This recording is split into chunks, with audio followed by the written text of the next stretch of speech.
Hello everyone, I am your teacher for this question. So let me explain this question to you. Write the following in decimal form and say what kind of decimal expansion it has. Two parts are given. In first part 36 by 100, in second part 1 by 11. तो इस question में हमें two parts given है, हर एक part में एक fraction given है और उसको डेसिमल फॉर्म में कन्वर्ट करके हमें ये बताना है कि किस तरीके का या किस टाइप का डेसिमल एक्सपेंशन हमें मिलता है। तो जो फर्स्ट पार्ट है इसमें हमें फ्रैक्शन गिवन है 36 bye 100।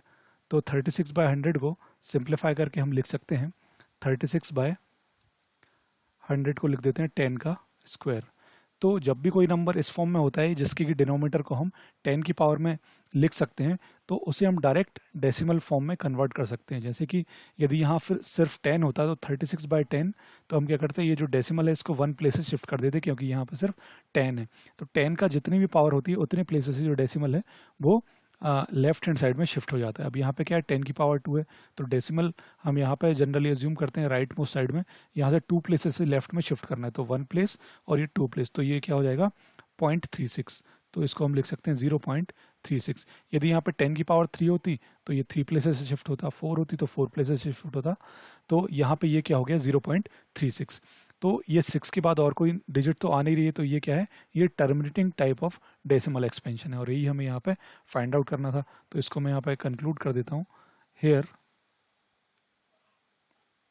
Decimal expansion of 36 by 100 is terminating type।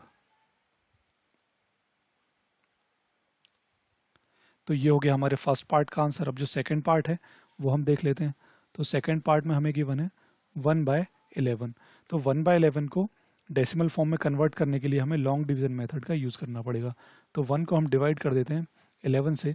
तो सबसे पहले तो ये डिवाइड होगा नहीं, तो यहाँ पे हम 0 पुट करते हैं, फिर हम एक डेसिमल ले लेते हैं। तो यहाँ पे क्या ये हो जाएगा 10। 10 भी डिवाइड नहीं होगा 11 से, तो फिर हम यहाँ पे एक और 0 लेते हैं, तो यहाँ पे भी 0 हो जाएगा। तो ये हो जाएगा 100। अब 100 जो है ये 11 से डिवाइड हो जाता है, तो 11 9 जो होता है 99, तो यहाँ पे आ जाएगा 99। इसको हम माइनस करेंगे तो यहाँ पे क्या बच जाएगा 1, या तो ये हो जाएगा 10। अब 10 फिर डिवाइड नहीं होगा 11 से, तो फिर हमें यहाँ 0 पुट करना पड़ेगा, तो यहाँ पे भी 0 हो जाएगा। तो अब ये हो जाएगा क्या 100। 100 फिर 11 से डिवाइड हो जाएगा 9 टाइम्स, तो ये हो गया 9।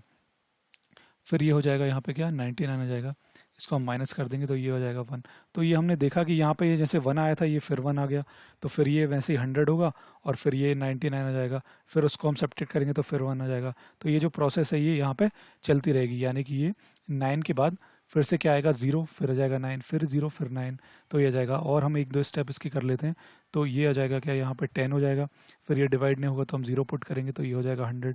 11 9 जा ये हो जाएगा 99, माइनस करेंगे तो फिर ये आ गया 1। तो जैसा कि हमने यहाँ पे ऑब्जर्व किया था ये प्रोसेस जो है ये क्या है ये रिपीट होता जा रहा है। तो अब इसके बेसिस पे हम इसको क्या लिख सकते हैं, हम इसको लिख सकते हैं 1 by 11 is equal to 0.09090909 and so on. तो इसको हम दूसरे फॉर्म में ऐसे भी लिख सकते हैं 1 by 11 इज इक्वल टू 0.09 का बार। बार का मतलब ये होता है कि जो डिजिट्स यहाँ पर रिपीट होती हैं उनको हम उनके ऊपर हम क्या पुट कर देते हैं बार। तो यहाँ पर जो 09 है ये बार बार रिपीट हो रहा है, तो इसके ऊपर हमने क्या पुट कर दिया बार। तो इसको हम बोल सकते हैं कि जो 1 by 11 का डेसिमल एक्सपेंशन है वो क्या है, वो है नॉन टर्मिनेटिंग रिकरिंग टाइप। यही हमें यहाँ पे फाइंड आउट करना था, तो इसको भी मैं यहाँ पे कंक्लूड कर देता हूँ। तो here decimal expansion of 1 by 11 is non-terminating recurring।